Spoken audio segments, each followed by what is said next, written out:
My name is Kate Fraser, and I am from Thermo Fisher Scientific, and I've been asked to speak at ProcessCon today regarding our MSc online portal that is using the ProcessMaker platform. First, a little introduction about me. I am the Senior Manager responsible for import compliance and operations for the Life Sciences, Laboratory Products, Bioproduction, and Genetic Sciences groups. My day-to-day responsibilities include management of the U.S. and Canadian import operations, as well as compliance. The global assistance on compliance direction and regulations also comes from me as well as my team.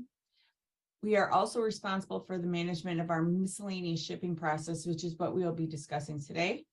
And we also coordinate around the world, actually, with all our compliance teams within the company to ensure that our imports into the United States, as well as the rest of the world, are compliant.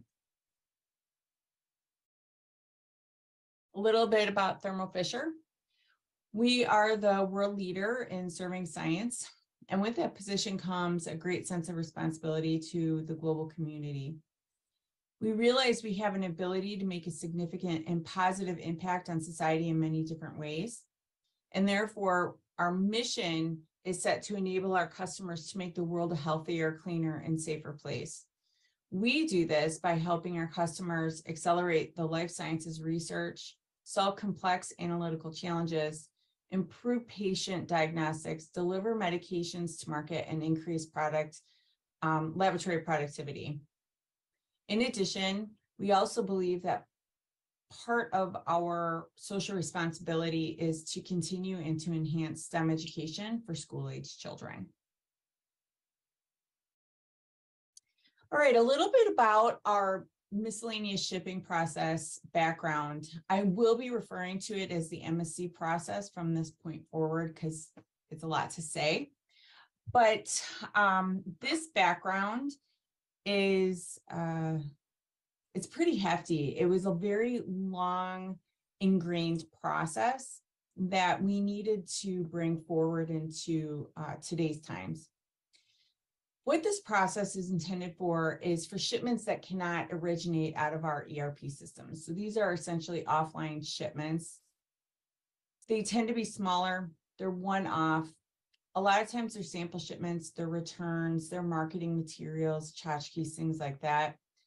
But a lot of times they also are skewed materials that need to move from one place to another with no other alternative to use through that ERP. We do see a variety of products come through that process that we did not list. And so we needed something that would be flexible enough to accommodate all types of products. In the past, our process was very, very limited. It was very manual, it was linear, it was static. It had no room for compliance changes and no room for growth. It was not connected worldwide, and there were no handshakes between our importing and our exporting locations, and this severely limited our compliance capabilities.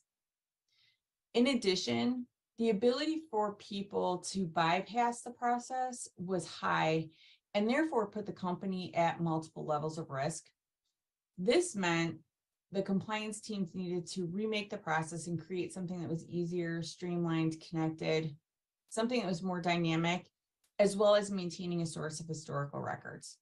Essentially, we needed a system that was going to pull everybody together into a common system that would enable us to work in a worldwide view as opposed to by location. So why did we choose ProcessMaker? In order to achieve our desired outcome, which was to have a worldwide breadth, we decided to work with our legal operations team to find a platform that would be driven by process. Ultimately, we chose ProcessMaker because the online platform enabled us to have a process flow driven project that was flexible and dynamic, and that flexibility and the dynamic nature of the system would allow the teams that were managing that process to flex the system as the compliance environment changed.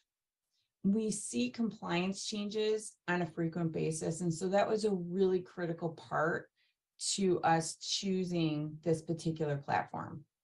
We owned the process, and so we were able to make those changes to the process pretty frequently. The global trade compliance team actually took the lead on the project. We flowed out the past process as well as the desired flow, and then ProcessMaker really took that and took our vision and made that happen. Ultimately, our goal with this particular platform was threefold. The first was to convert the past linear process to a parallel process in an effort to save time. The second was to ensure that the requester interfaces only asked the questions that were necessary for the product at hand. That meant the system needed to be built to be intelligent and dynamic. We also needed handshakes on a worldwide basis. It's really important to the company that our importing locations are aware of a shipment that is inbound, as well as that our exporting locations are also aware of that outbound shipment. That way we could have those handshakes and ensure that all permits, licenses, and any additional requirements were met prior to the shipment even leaving that particular location. So for the development and implementation, this was a really long cycle. As we moved through the process, we discovered that the old process was a lot more complicated than we thought it was, for one.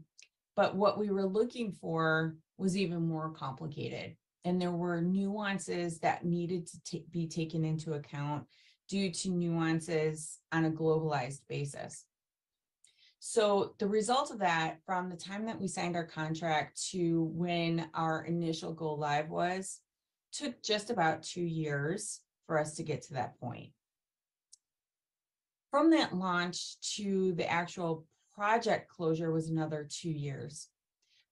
But that was in large part due to ongoing enhancements that we needed in order to utilize everything we saw in our mind's eye to make the process work for the majority of our shipments. The process that needed to be established was highly complicated and was very intricate. And that resulted in us having multiple team meetings. Typically, we met about twice a week to ensure that the result that we desired was the result that we were getting. The team in and of itself was very easy to work with, and that made it a lot easier for us to get our vision put into the database. During that implementation phase, we were also aware that we needed nearly 70 sites that had to be onboarded. Again, this is a worldwide process. We wanted something that would be uniform on a globalized basis, instead of all of our sites doing their own thing and essentially shipments showing up on our front porch.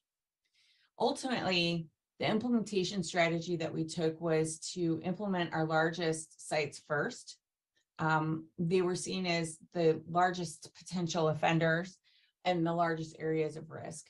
However, because it is a global system, and this was a handshake between the importing and the exporting facilities, we needed to onboard our compliance partners at the same time that we did our initial launch. And that's because they are part of the approval process, so they needed to be launched at that same time. After our initial launch, we launched sites on a weekly basis so that we wouldn't overwhelm the system or the user base. And those launches started approximately 4 months post our initial go live. We continued those launches all the way down through our smallest sites, and that's where it took about 18 months to do that full implementation.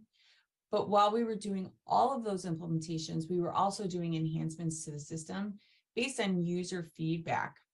And that was really valuable because we were able to make on-the-fly changes to the system based on that feedback with a minimal interruption to the platform.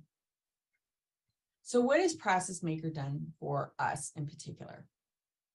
Well, in the past, our process was to approve requests for 6 months. And that was seen as okay at the time. However, in our new process, the product and past requests are all easily available and pulled up and able to be modified for new requests. So instead of approvals handling by product, it's being essentially done by shipment.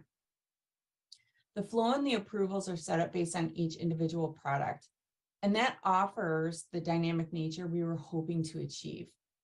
Now, instead of all of our products having to be approved by all teams, only products with certain criteria flow to approving teams. For example, if someone is setting up a shipment from a facility in Pleasanton, California to our facility in Frederick, Maryland, that would be seen as a domestic shipment and would not require any international, global trade, or other involvement. If the shipment did not contain any sort of predefined chemical materials, that also would not need to go to our HAZCOM team or our chemical compliance teams. So in some cases, those approvals are really fast. And then in other cases, it takes time because we do have those handshakes. And that's exactly what we were looking for.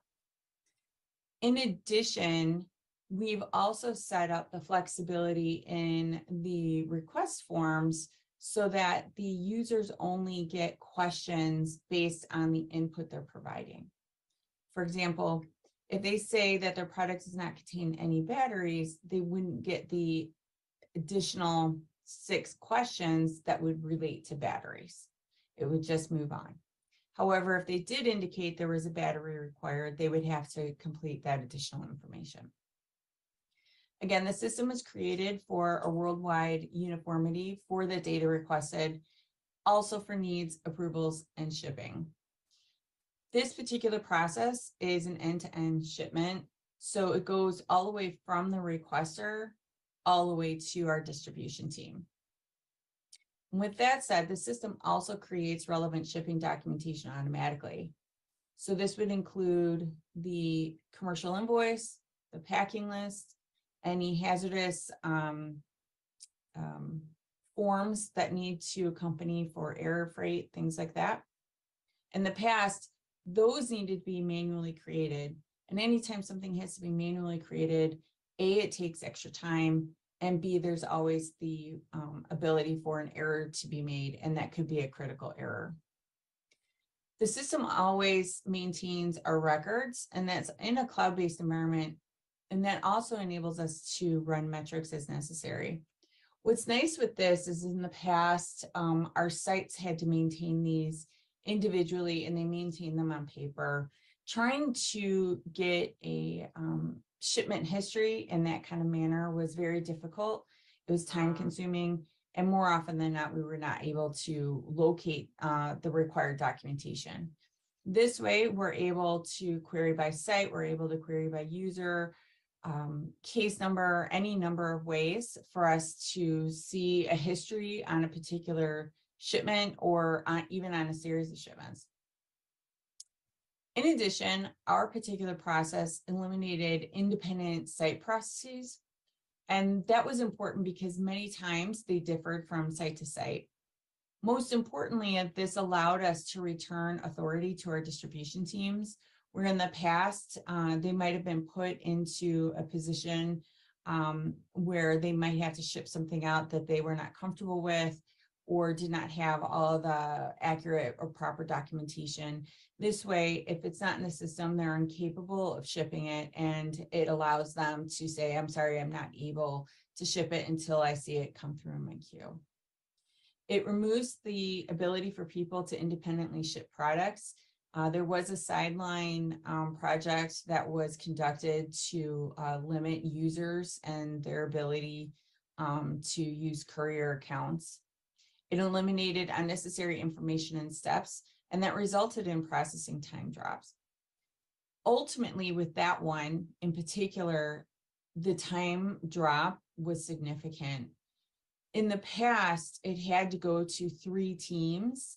A request had to go to 3 teams before it would be approved. And each of those teams had 48 hours to approve the request. So any given request could take 6 days from beginning to end before that was approved. And in some of those cases, many of those cases, those teams may not have even needed to review it. So by having the users only have to fill in the information that applies to their product, having the system determine what teams actually need to review that particular request, we've estimated nearly a 50% processing time drop through our overall process. The system has shored up our compliance in a minimum of 3 different compliance areas. And the reality is that it's shored up our compliance in all areas of our impacted process. The overall viewpoint of this particular platform is very favorable within our company, and it's been a major time saver and headache saver throughout the entire process. I'd like to take some time just to say thank you for listening to this presentation. If you do have questions, please feel free to reach out to me. We are really happy with the way that this turned out. It did take time and it was very meticulous, but it all paid out in the end.